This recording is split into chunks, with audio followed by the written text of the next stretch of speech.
Será que o VO2 máximo que aparece no seu relógio é confiável? Hoje, milhões de pessoas usam relógios inteligentes que estimam o VO2, mas poucas pessoas sabem como esse número é calculado. E a história dessa tecnologia começa com um cientista pedalando com um equipamento de 38 quilos nas costas. E eu vou te contar. Em 1949, um cientista chamado Norman Reuter teve uma ideia maluca: medir os traçados eletrocardiográficos fora do ambiente hospitalar.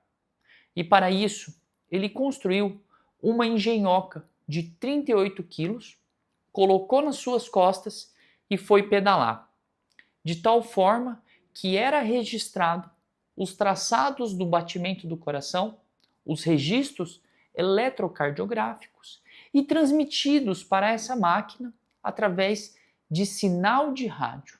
Foi aí que o primeiro dispositivo portátil da história da medicina foi criado. Anos depois, foi criado o que a gente entende como Holter, um dispositivo pequeno que mede os batimentos cardíacos em 24 horas fora do ambiente hospitalar. A ciência progrediu e hoje existem relógios capazes de medir o batimento cardíaco, a respiração, a saturação e até o VO2 máximo. E nesse vídeo eu quero conversar com você sobre a validação desses relógios e o que a ciência diz. Antes de mais nada, eu preciso explicar para você o que é o VO2 máximo. Nada mais é do que a quantidade máxima de oxigênio que o seu corpo consegue consumir. E isso reflete a capacidade cardiorrespiratória. Cada um tem um VO2 máximo. E quanto maior esse número, maior a longevidade. E a ciência é muito clara nessa relação. Mas medir o VO2 máximo não é tão simples assim. O padrão ouro é a ergoespirometria, um exame médico complementar realizado em laboratórios ou hospitais, em que a pessoa corre ou pedala com uma máscara que quantifica os gases respirados e produzidos e consegue mensurar de uma forma direta a quantidade de oxigênio máxima que a pessoa consumiu.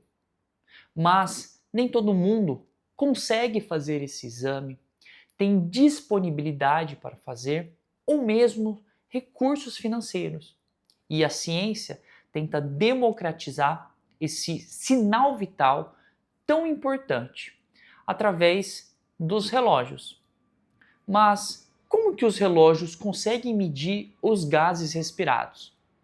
Na verdade, os relógios não medem o VO2. Eles estimam o VO2 baseado em modelos matemáticos apoiados, sobretudo, em parâmetro de frequência cardíaca, de batimento de coração, de deslocamento e às vezes de acelerômetro. Acelerômetro é um dispositivo que consegue medir a taxa de movimento da pessoa. Com fórmulas matemáticas complexas, consegue-se estimar o VO2. Mas será que esse VO2 encontrado no relógio é válido? Quando a gente olha os testes de comparação de relógios com o padrão ouro, a ergoespirometria, a gente percebe uma grande variação. Alguns relógios são mais acurados na determinação do VO2 máximo, enquanto outros são menos. Tomando por base a forma como isso é feito, quando a gente olha relógios que estimam o VO2 máximo baseado em parâmetros de exercício, a acurácia é melhor, ou seja, a correlação entre o VO2 estimado e o VO2 medido é parecida. Quando a gente olha relógios que estimam o VO2 a partir de dados vitais de repouso, aí a taxa começa a errar mais. Um detalhe importante é que atletas muito bem treinados de elite têm um VO2 muito alto. E quando a gente examina esse perfil de atleta com VO2 muito alto, a gente percebe que mesmo os relógios bons tendem a subestimar o VO2 máximo, ou seja, o que é medido em laboratório em atletas de alta performance costuma ser maior do que o demonstrado pelo relógio.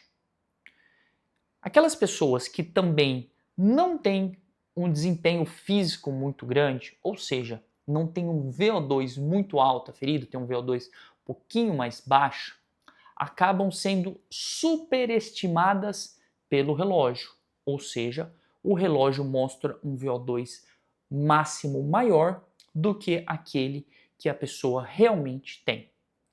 Dois relógios apresentam uma performance maior nos estudos, e eu vou citá-los e eu não tenho conflito de interesse algum.